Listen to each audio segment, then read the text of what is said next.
Hello, everyone. I've been wanting to visit with you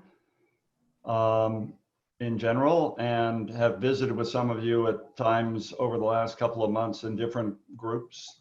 But today, I very much wanted to visit with the Larner College of Medicine staff in the setting of all of the things going on.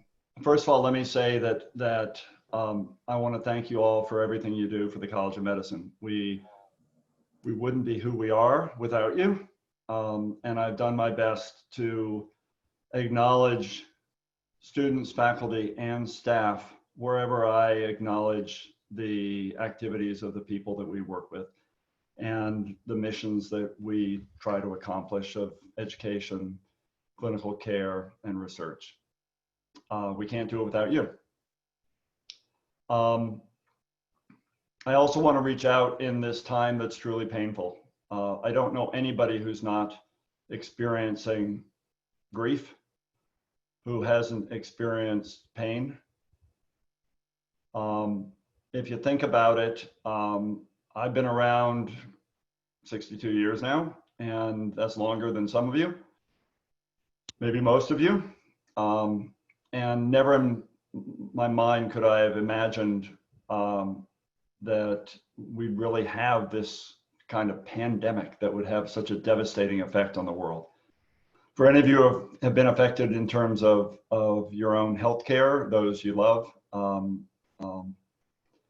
I certainly extend my wishes and understanding of what you're going through. Likewise, the financial situation is having a tremendous impact on everybody around. The organizations of higher learning, and really so many different organizations are profoundly affected financially by this. And then we have this really gut-wrenching event that was an example of what has been a systemic racism in America and violent racism that with the killing, the murder of George Floyd. And we can name the others who just are examples that we've seen, and who knows what we haven't seen. The combination of that demonstrating that we have so far to go in terms of our society, in terms of every organization, in terms of including the College of Medicine. And that on top of what had already been recognized in terms of the disparity in effect on many of the most vulnerable in society. And people of color in terms of the ability to social distance and frankly the care they're receiving. So I acknowledge that this is a really tough time, and the fact that financially the most organizations and most people are hurting. UVM and the College of Medicine are not unique, and are in the company of just about every organization of higher learning in having a crisis in terms of the finances. Nationally, unemployment, I was afraid it was going to be 20% this week. It's still about 14%. This is a problem that is unprecedented in terms of the rapidity of the bottom falling out of the finances and employment in our society, and frankly the really the unfair way it affects some more than others. In that setting, our university and our College of Medicine have real issues in terms of finances. The other thing I'll mention, just because I'm aware, and it's a painful situation for everybody involved, is the campus children's school. And I appreciate a number of people having reached out to me directly to express the really the pain associated with this, and the financial hardship and the familial hardship in this closing, and frankly, in terms of childcare in general. So what we have is a situation where our university is financially in a crisis, and the letter from June 4th that Richard Cote sent out, which I know is a matter that we're going to be discussing significantly here, mentions 8.7 million already spent and 6.4 million to likely be spent on COVID-related one-time costs. I should also share with you that our university was already looking at a potential deficit. This happens to do in some part with a decision to freeze tuition. Now, that decision to freeze tuition is consistent with the president's and most of ours wanting to have higher learning be affordable to everybody, and the fact that we are more expensive than all but 4 public universities. UVM, Larner College of Medicine, we took the same action by freezing our tuition this year. And I can tell you, just in talking with our students, they were tremendously appreciative of that and are doing something to reduce debt. But that was going to cost some money for the university as a whole. So you have that, you have the COVID crisis, and the fact that COVID, once it's settled out, and assuming we are back to school, there are changes that are going to be persistent in how we work, how we teach, how we feed, how we house our members of the UVM community. And just a single example I'll give you is the fact that $3 million is estimated per year for just the fact that all the triple occupancy dorm rooms are now going to be doubles. If you think about what's going on now and in the future, having 3 people in one small dorm room doesn't make sense. But that has a cost. And there are a number of examples like that that basically leave us with a systematic problem with acute and ongoing costs of the university. Early on, I recognized, as most of us did, that there was going to be a major problem financially throughout the country and for our university and college. And that's why you're aware that I and other senior leaders took a voluntary 1-month pay reduction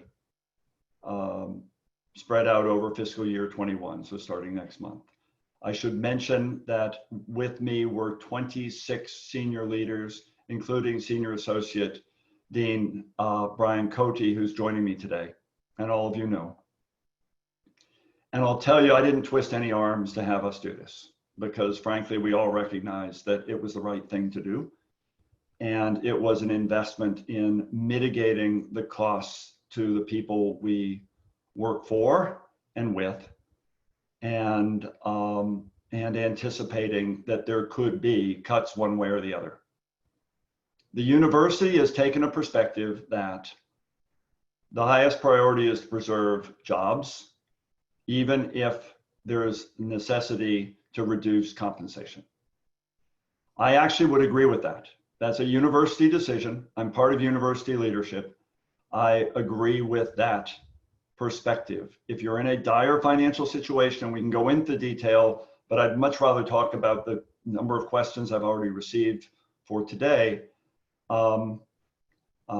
If you're going to deal with a dire situation to preserve the jobs, even if compensation were to be affected, that seems like the better solution rather than people being completely without employment. and the devastating effect of that. I also recognize, however, that these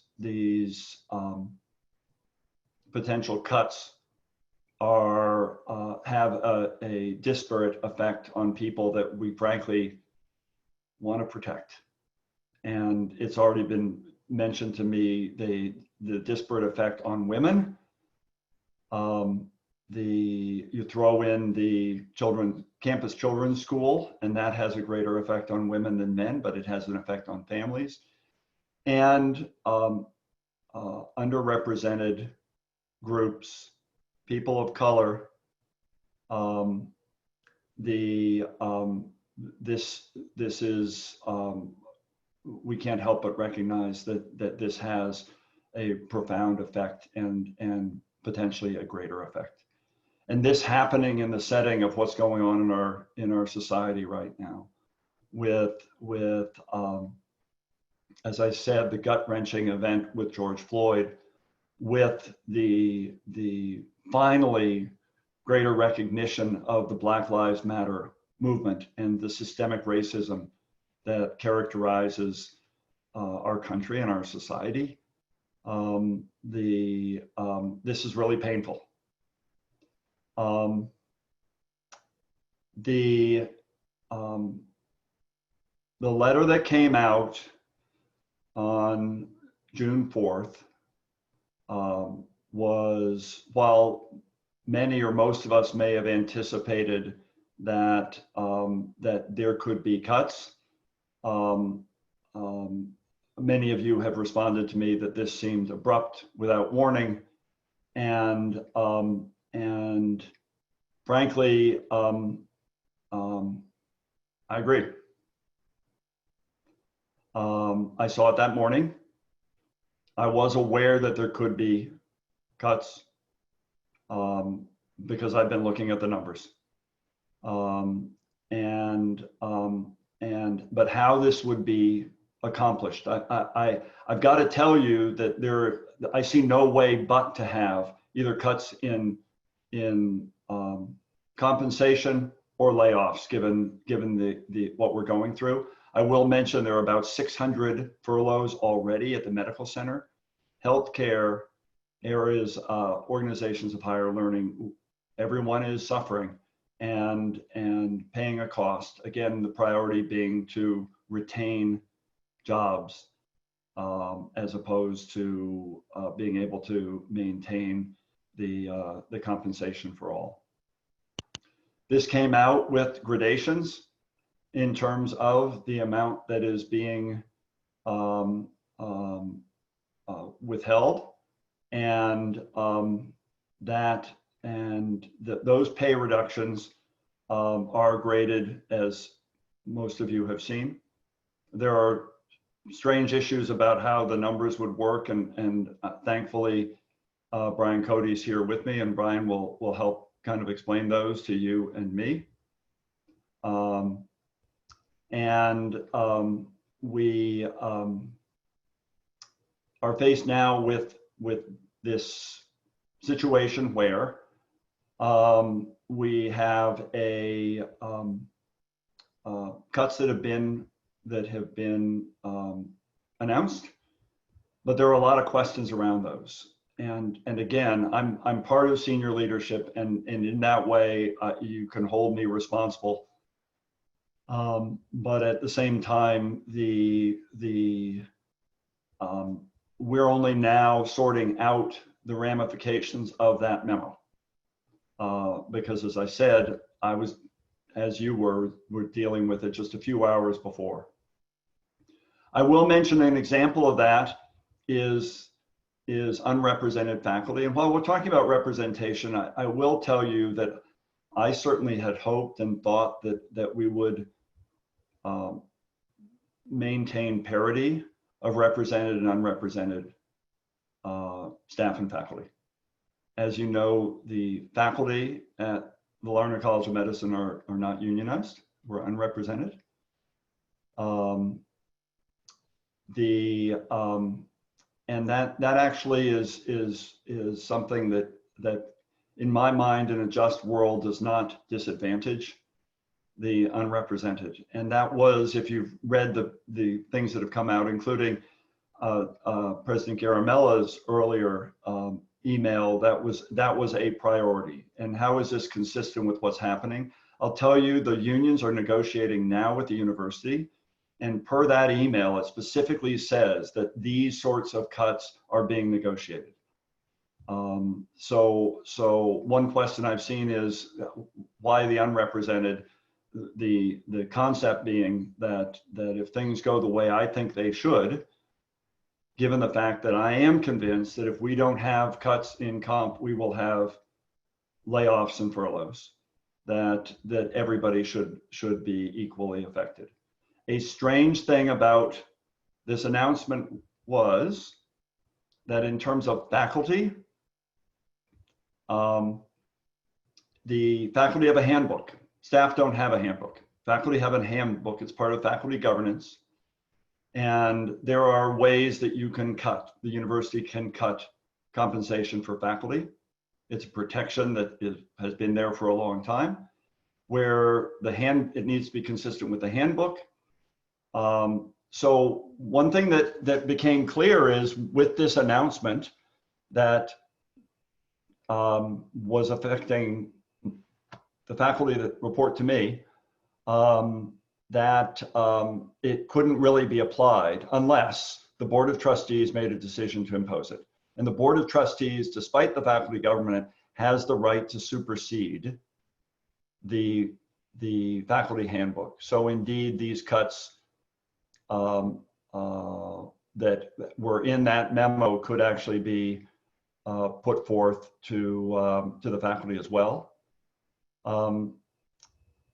My own perspective is that, frankly, if you all are taking these cuts, and frankly, if the clinical faculty are taking significant cuts on the medical center and health network medical group side, in most cases 10% or more, then faculty who receive a UVM paycheck should have graded cuts in their UVM paycheck the same way. And I actually believe that our faculty are going to vote that in. I had a faculty meeting this morning. I'm going to have one this evening. We're going to be talking about this. The chairs are supportive of this concept. And frankly, my perspective is it's the right thing for the faculty who work with you every day to take the cut that you are taking. So that is to be developed. I will tell you that if we didn't do it, I think it might be imposed by the Board of Trustees. But for the Board of Trustees to be doing that, I think would be problematic for all of us. And frankly, I think our faculty should and I hope will step up in solidarity with you. I will tell you that the faculty is putting forth a cut that is voluntary and for 1 year to be extended as needed, but they would need to have another vote. So that is one difference from what is part of that letter that imposes that the cuts on the staff and faculty, if it could be enforced through that letter. Fact of the matter is, this is for fiscal year 21. There may need to be more, there may need to be less, but that's the way it's being put forward. I would emphasize, though, that if the faculty do this, I think, frankly, we should celebrate the fact that the faculty took the decision to be in solidarity with you on taking cuts. There are a lot of questions here. I come at this with all humility and with the knowledge that Brian Cote can help me with some of the financial issues. There are other places we do not have an answer. And that's the other thing. You know, when I scheduled this meeting, I wrestled with what can I say and what can I do, because this letter came out last week, And these are decisions that have an effect on our college the same way they do on every school and college at the university. I will also tell you that I've been advocating for perspectives that I'm sharing with you. Among them, that we need to think about how this affects people on grants and on contracts, and we need to think about how this affects more vulnerable populations.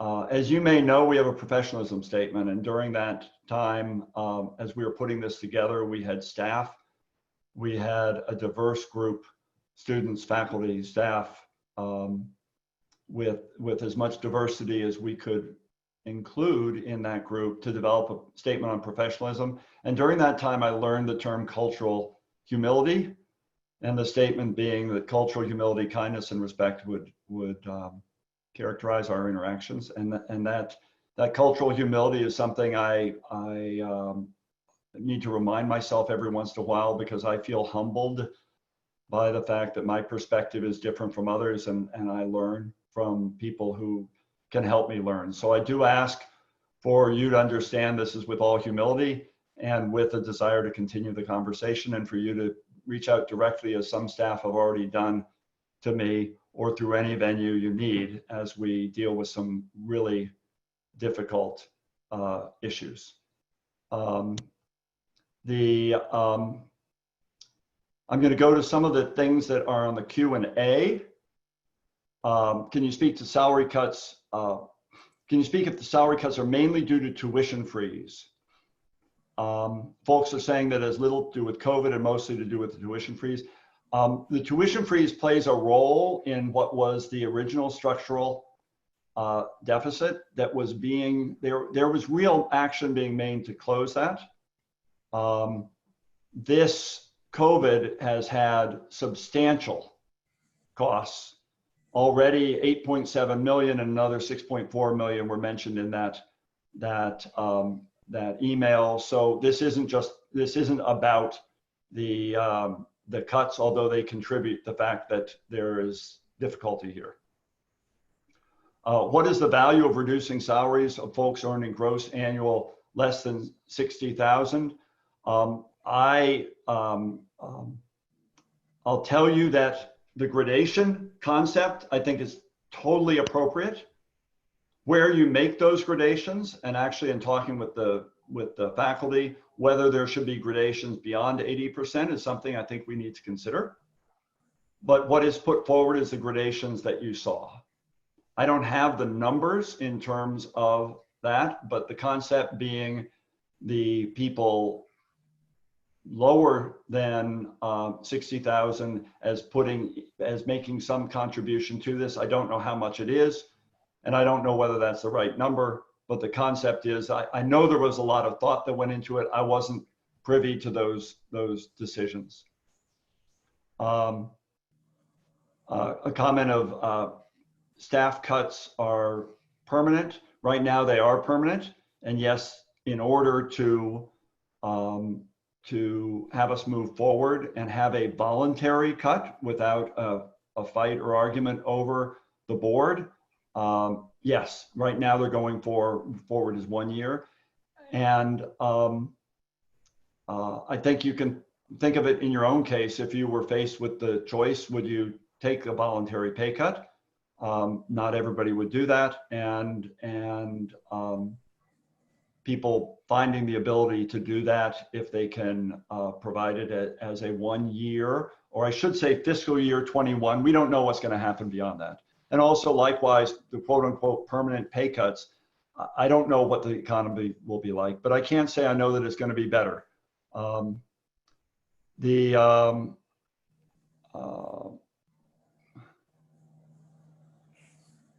going to read this, and one thing I'm going to do, you all, is be completely transparent as to the questions that we've received and that I'm receiving now.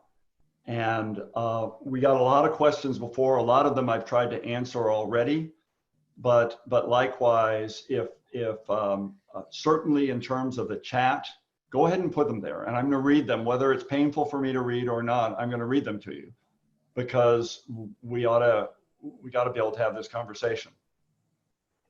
I think the disparity in salaries between administration and faculty and staff is a real problem at UVM. We heard the staff council meeting with Richard Cote went south yesterday. We all received an email today from main campus from the faculty union rep. I think that there needs to be some sense of reassurance that the university's economic problem, which predate COVID, are not being resolved on the backs of the most vulnerable populations. As I said, I hear you on that, and I think we need to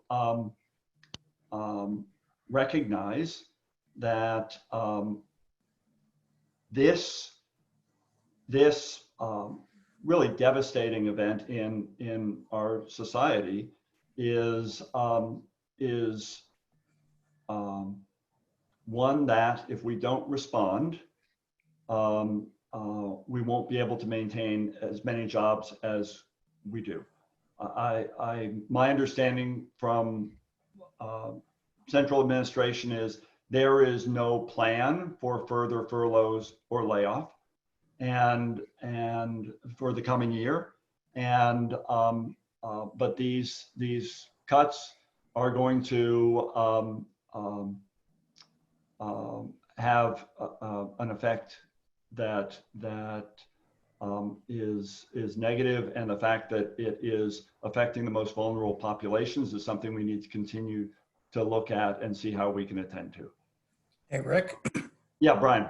Yeah, I would like to add as well that in a conversation I had today with Richard Cote earlier this morning, he responded in writing that there are no planned changes in benefits for fiscal year 21 for non-representative staff and faculty. Thank you. Someone says when the tuition freeze was announced, it was promised that the deficit would be made up on the backs of staff. I'm going to leave that out there. I don't have the wording in front of me, but what has been out there was that was the aspiration, and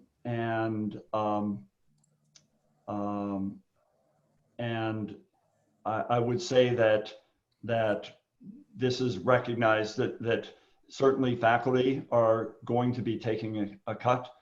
So it's not just staff, but I hear what you're saying, and having read what you're talking about, that was, I understand what you're saying. I hear the state will be reimbursing the university for direct COVID expenses. Is that true? And why are these costs, if that is true, why are these costs being factored in the overall budget? Brian, do you want to address that? Yeah, so what I've been told by central administration is that to date, we've received $7 million for COVID-related expenses. However, half of that, $3.5 million, has to go directly to financial aid for students, and the other $3.5 can offset some of the expenses we've incurred related to COVID-19. Thank you. Another one came in. Richard Cote's memo talked about administrators, faculty, and staff. What are administrators? And a comment of thanks of transparency. The administrators actually includes people like me. Actually, when it comes to a cut of faculty versus staff, I'm staff. So I'm there with you. And I believe Brian is as well. Yes. Anybody that's considered an officer of administration is an administrator. This does not include people that are classified staff. Classified staff are not technically considered administration. Thank you.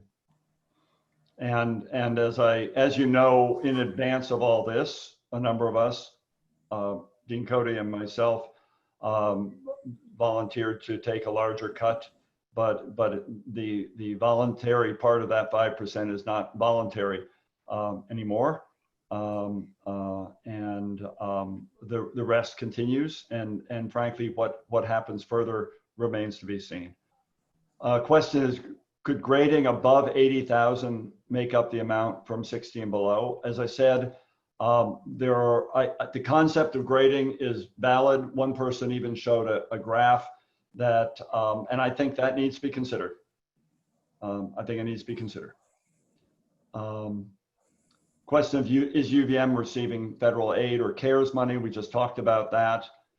Do we know what the incentive will be if you retire early, if you are 60 years or older and have 15 years or more? Brian, can you see the chat? Can you Yep. answer that?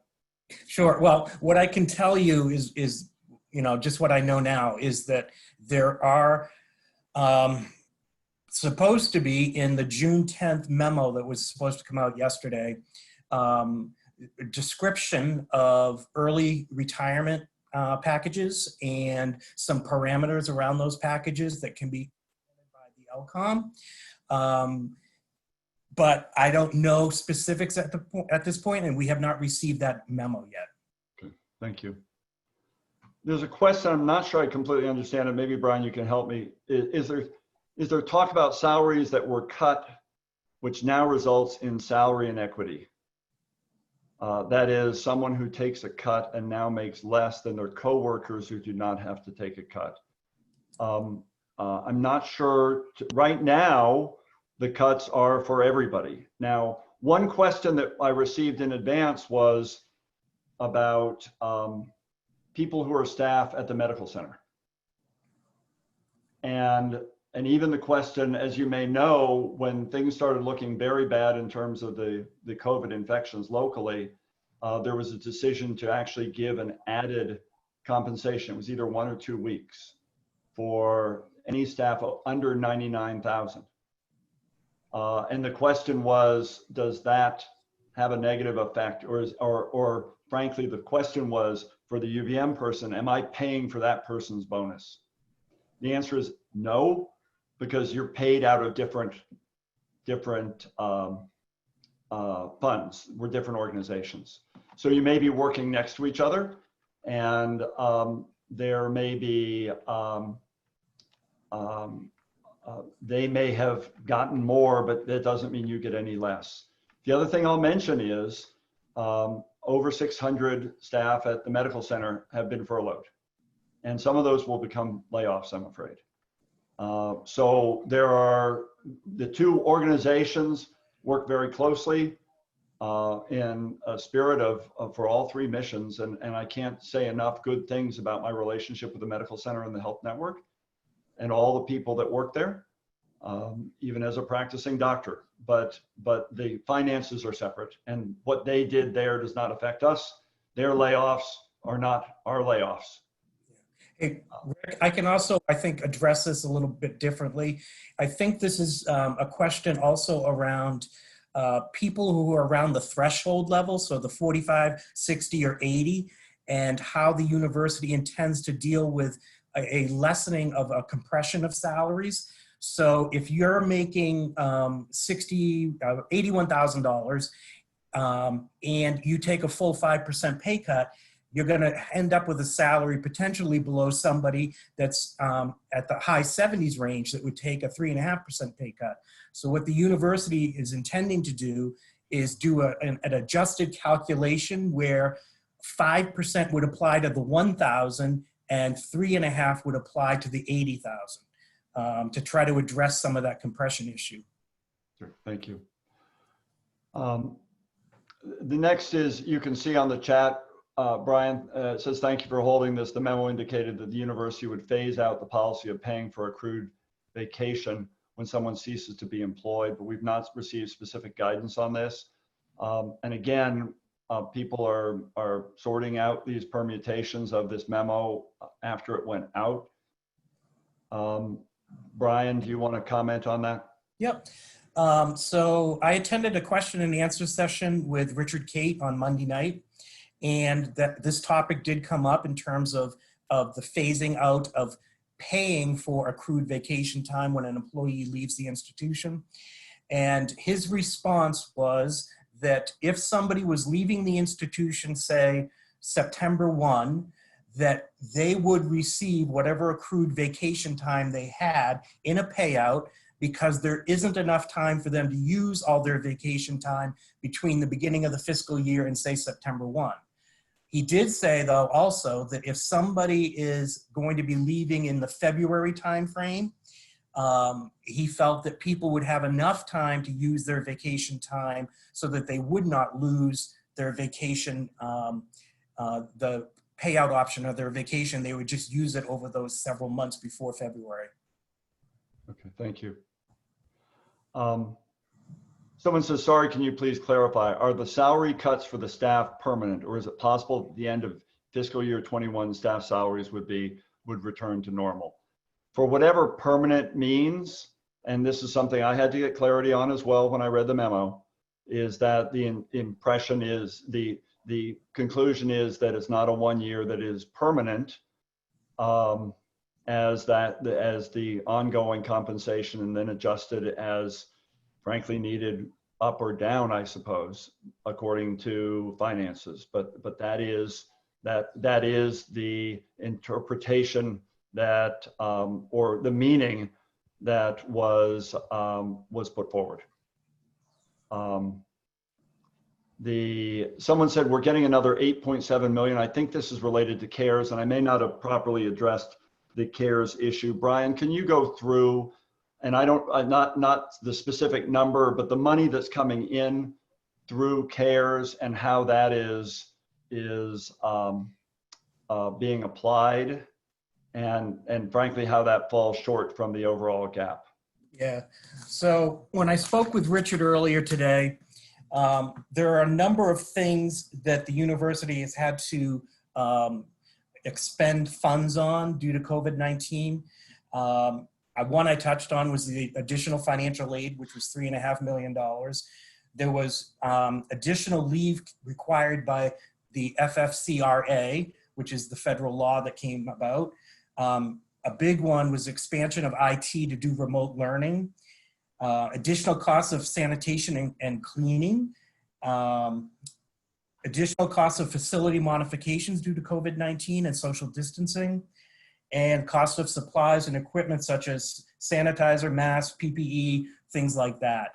I did not get specific numbers related to those things, but in a Q&A, I was led to believe that they were upwards of $6-7 million just in those expenses right there, setting aside the financial aid.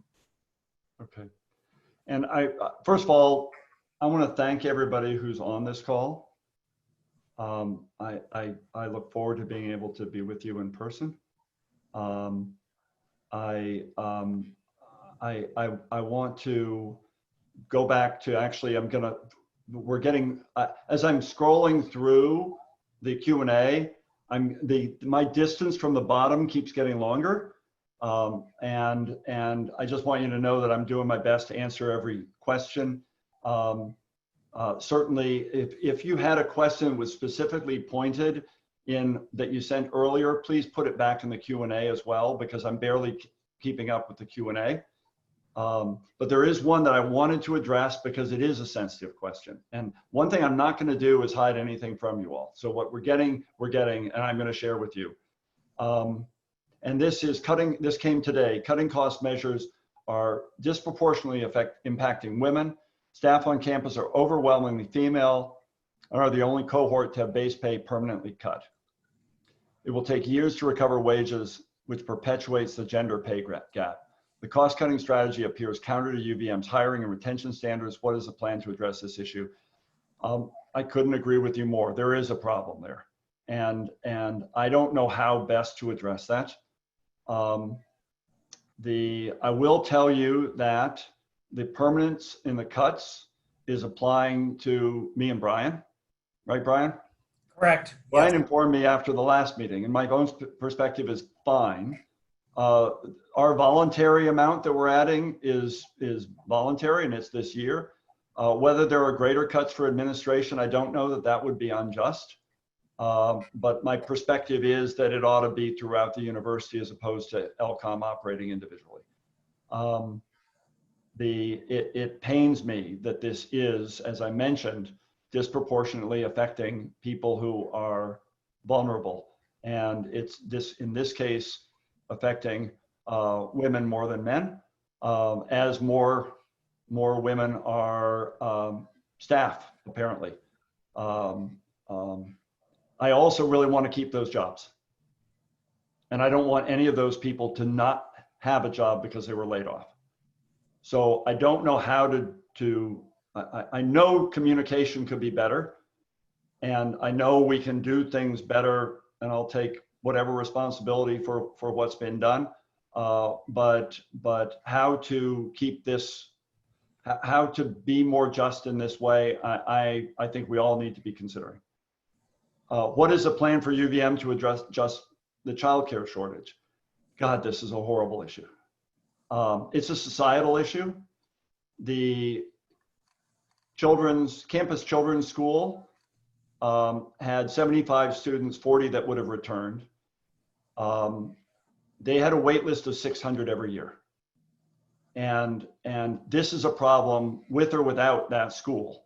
And I'm not minimizing the effect of the school closure. It's a horrible hit for those who are impacted.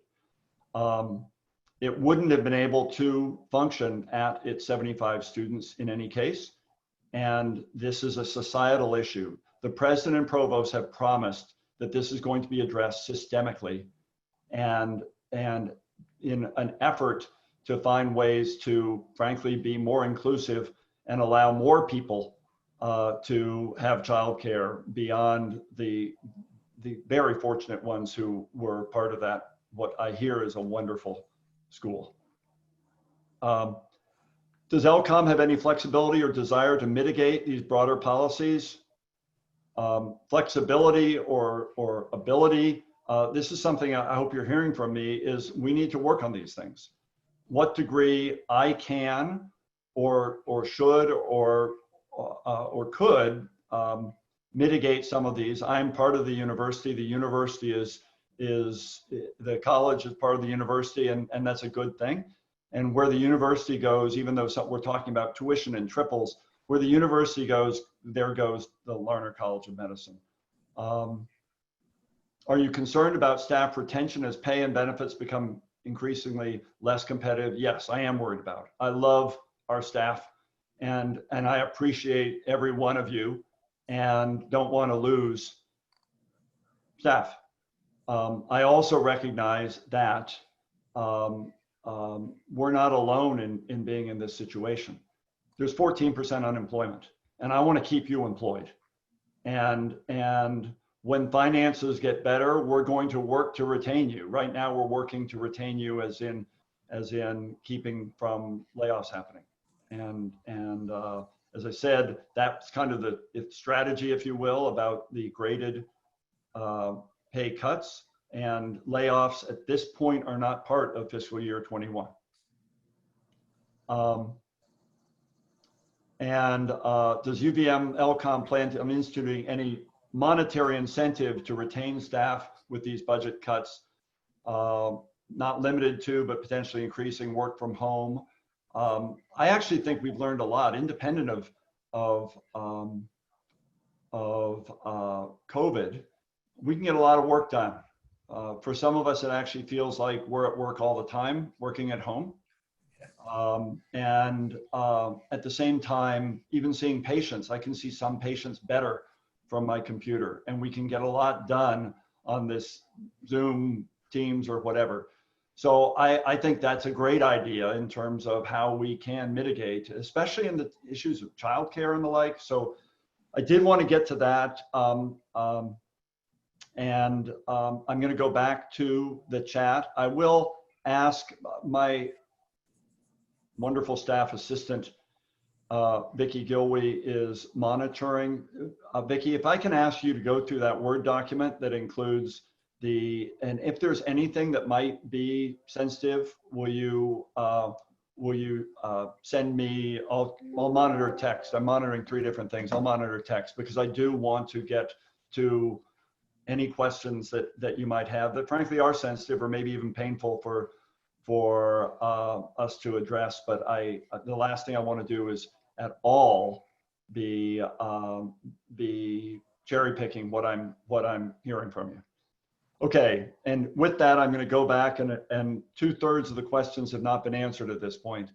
Could there potentially be cuts from UVM contribution to retirement accounts? That's not the plan, but the benefits being part of closing a gap is something that a number of places have done and are being considered. Senior leadership at the medical center, for example, have had their employer contributions go away.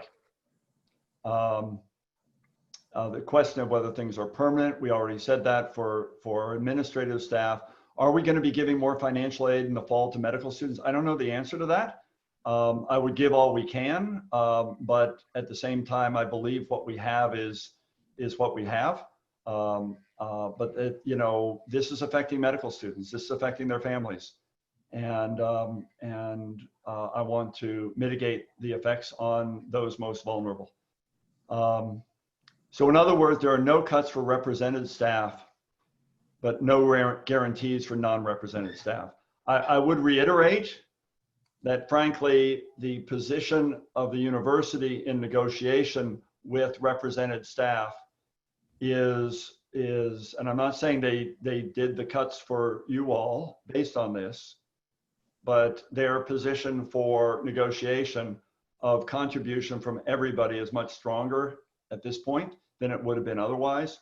And I'm hoping there will be, I'd love it to be voluntary, but I'm hoping there will be an expectation that everybody is contributing to us getting out of this.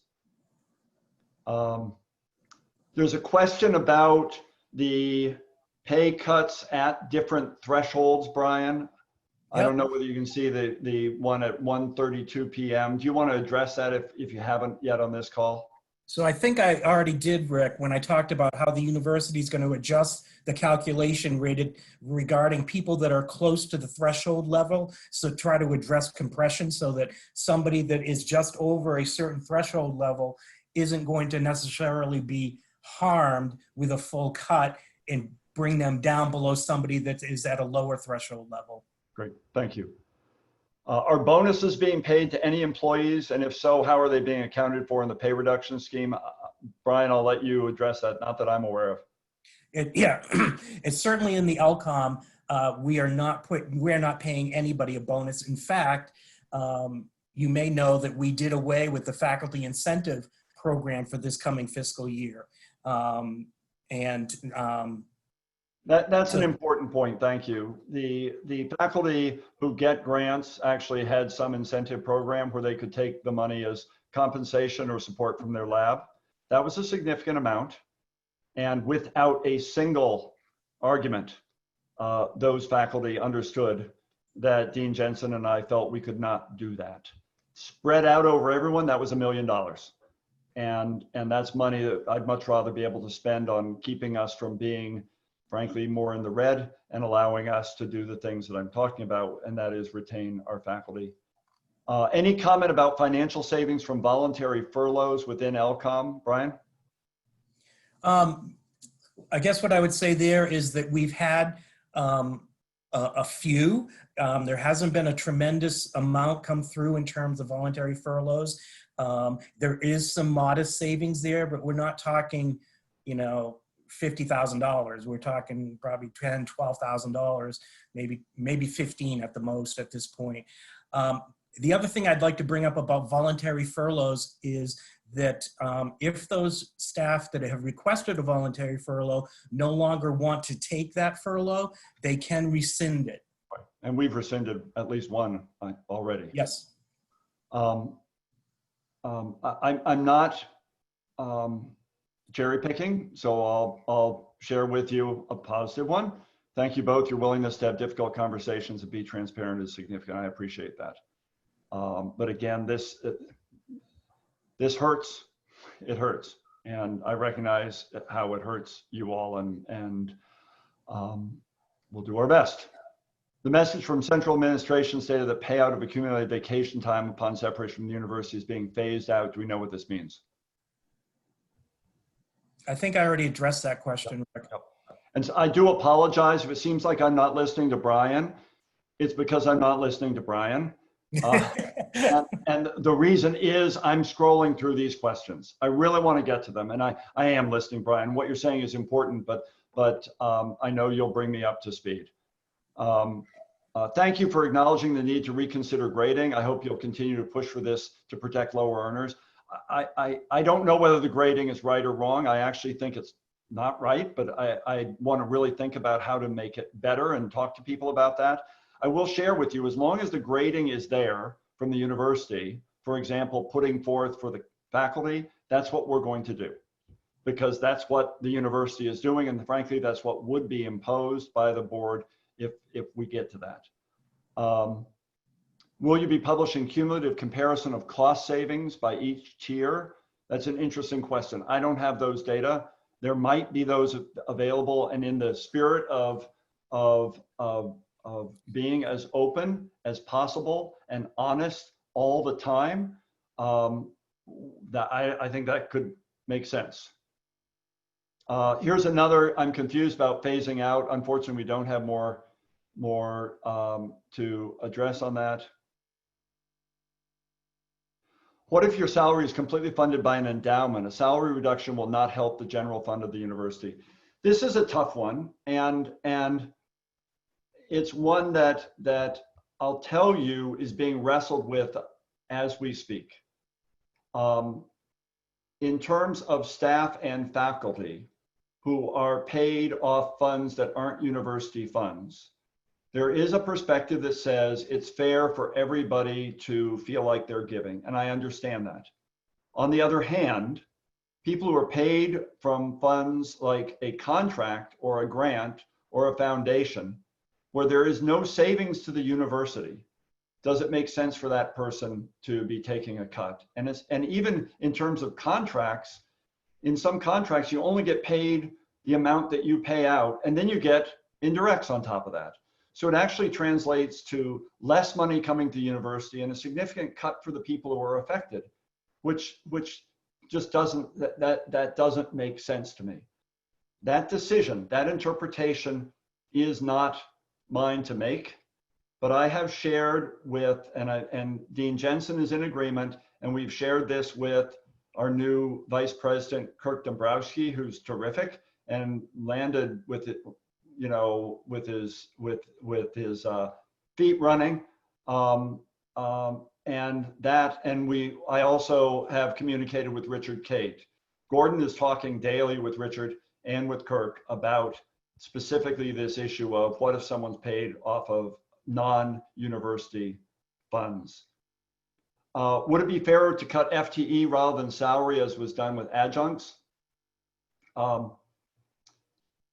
The adjuncts aren't real happy with that either. And while they did not get a pay cut, if someone's making hypothetically $60,000 a year and suddenly they are 0.75, then that translates to a quarter of the family income disappearing, which is a lot more than what we're talking here. But it's one other way of kind of doing this. Some partial furloughs is kind of the equivalent, which some institutions are doing, say furloughing you mandatory a week, you know, 5 work days or 10 work days or whatever. But that translates to a loss of income. Earlier this week, we were required to provide departmental org charts and position descriptions to the Dean's office. Can you comment on the plan for this information? Do you see restructuring happening now in the near future? I am looking at every way we can possibly reduce costs without reducing our workforce. So for example, we now have 2 departments that have 1 person shared doing a job for both departments. Both departments are actually happy with this. We kind of fell into it. But we are going to be looking at shared services. The provost appropriately expects me to be responsible for looking at shared services. So that's what those org charts are for. If we can find ways to do things more efficiently and allow crossover of employees to make up for open positions, especially, that's what we're looking for. We're not looking for furloughs. We're not looking for layoffs. We're looking for shared services where we can get the most out of the people who are so terrific and part of us. Now, I did get another email, and Vicki hasn't sent me anything yet, but so in terms of highly sensitive things, she'll let me know. But I did get one that said, I did three things at once and I just lost it. Brian, remind me what I was just saying. Shared services. Oh, yes, the shared services and the request from us for departmental org charts and for position descriptions. And this is to help when we constitute the task force to look at shared services to provide a data framework. Okay, great, thank you. Sorry to lose my train of thought. I'm multitasking here. I really, I'm looking at us being fairly short in time. I can go a little bit longer with you. There's not anything more important I'm doing today. There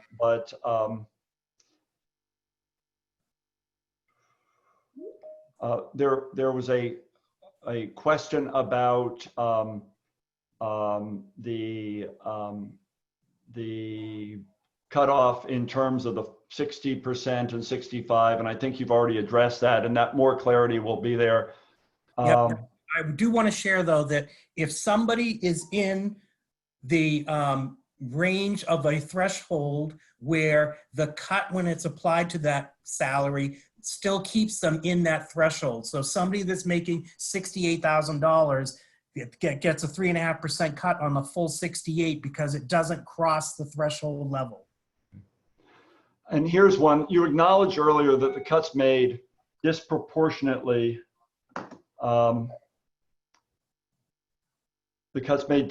impact women and our people of color communities. Will you advocate to central administration for having more voices involved in future financial conversations like these to ensure equitability is considered? Yes.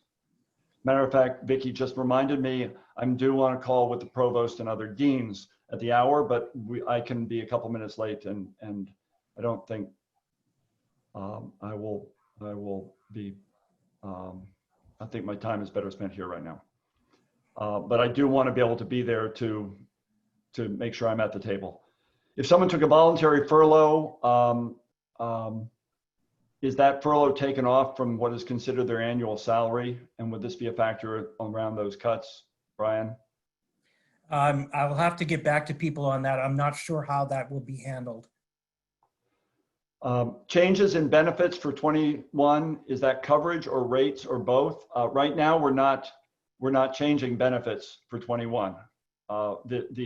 The financial efforts are around reducing comp to close the gap, not layoffs, not benefits.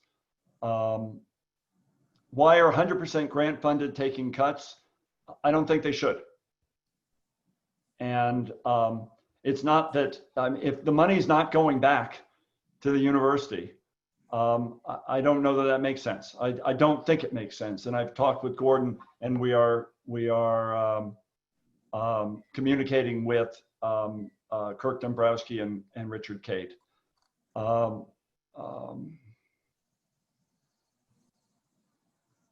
Someone said Richard Cote implied that there were financial troubles that UVM is having is pre-COVID and more structural,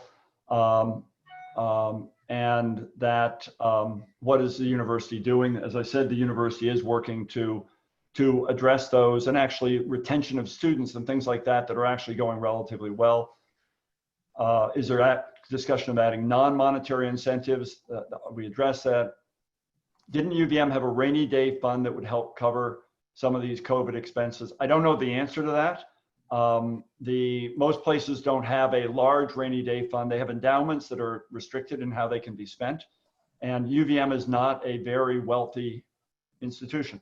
It doesn't have the kind of endowments that some do, but at the same time, those endowments are not being able to be used.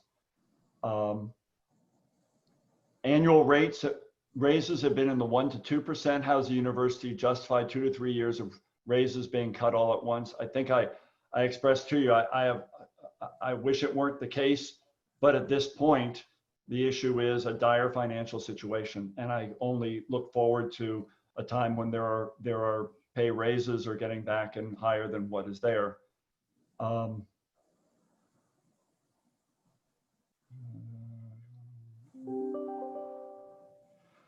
It's said anecdotally that LCOM revenues cover more than our expenses, and the remainder goes back to UVM.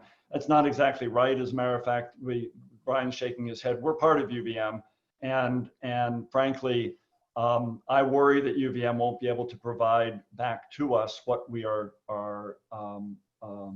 already receiving in what's called subvention. Someone mentioned a weekly town hall. I hear you. Maybe that makes sense. The potential for cuts in UVM contribution to retirement accounts. Benefits are not being cut right now. Will there be recording of this posted? Right now, that is not the plan. I'll stand by everything I'm saying here. And someone may be recording for all I know at this point, but at the same time, in addition, we are recording, but we'll see about that. I'm being very frank with you all. Will there be changes in 401k accessibility for hardship withdrawals? I don't know the answer to that.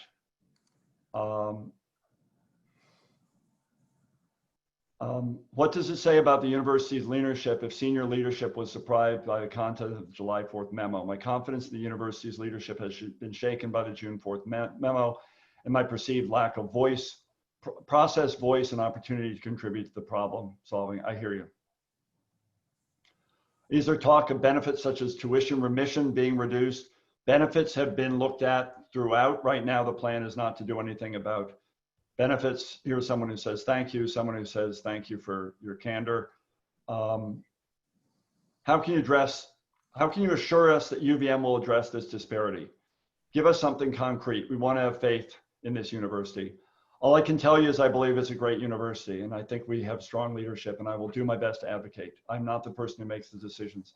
And our leaders are in a very tough position. They're making very hard decisions. The communication, I've mentioned that no one can say the communication has been what we want it to be, but that doesn't mean I've done everything right either. And with my humility, I hope you'll forgive me when I don't do right. When will we find out about actual plans for furloughs or layoffs? There are no plans for furloughs or layoffs right now. I can't say what will happen in the future. Non-monetary, something about early retirement, question for Brian, what population is going to be recommended? Will you set up a task force of staff, faculty, and administrators to address financial disparities? I really think that ought to be central. And that's something that I can certainly advocate for because in terms of LCOM, while we are our group, we are part of the university, and these actions affect all of us, and I think we should all be meeting. But in terms of addressing it, I think we need to address that within the university. Is it possible to post the Q&A? Let me see about that. The way the announcement was made was extremely painful, shocking, and uncompassionate. There is a better way to do this, and I hope UVM learns from this. Everyone understands the extreme difficulties experienced by our local, national, and global economies right now. However, getting an email that was sent to thousands of people at the same time that affects so many in a huge way was impersonal and cold. A better way would have been to have main campus alert dean's offices. People are concerned about tuition benefit. Yes, that is a great benefit. Right now, that is not part of the plan. People are saying consider non-monetary retirement accounts. We've already talked about. Are we losing any grant-funded positions due to budget cuts? Not that I'm aware of.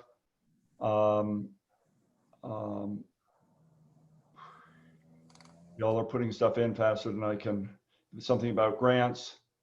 I'm the ones that say nice things to me and Brian, I'm leaving out, just so you know, because I want to.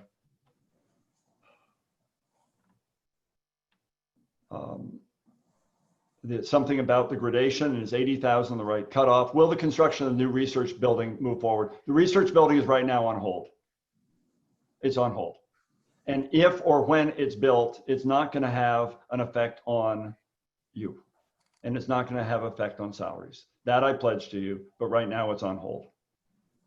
It is part of our future. It will be an investment in jobs. It will make us better and better able to hire people in the future. But right now I can't consider that when we're dealing with what we're dealing with.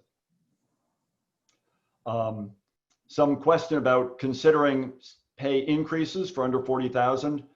That would be a central decision. Right now, I don't think that is going to be considered, as we're taking cuts in other ways, but I can't argue with that perspective. What are your ideas for staff retainment?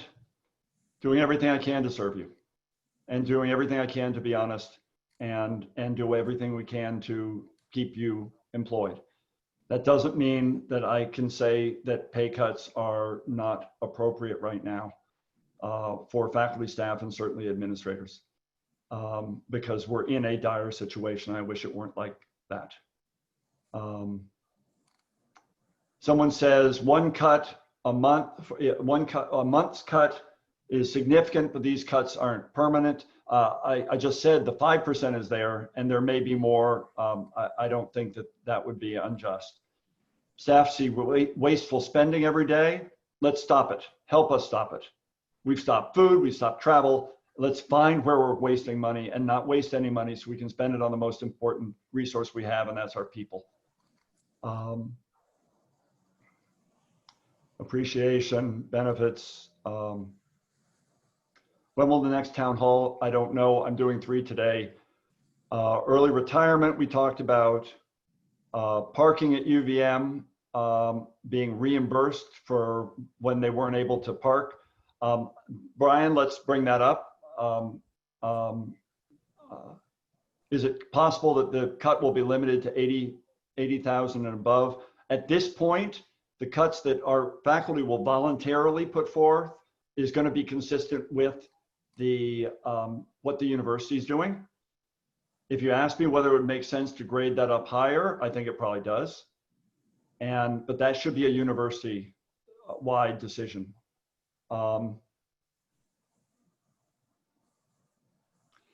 Dean Page, staff is unrepresentative. The reality is it means we don't have a voice. I believe you recognize the essential role that staff plays in educating our students. I hope you will take the responsibility of advocating. I have, I will, I won't stop. I can't change everything. I'm part of a group. And as I said, the decisions being made are tough ones.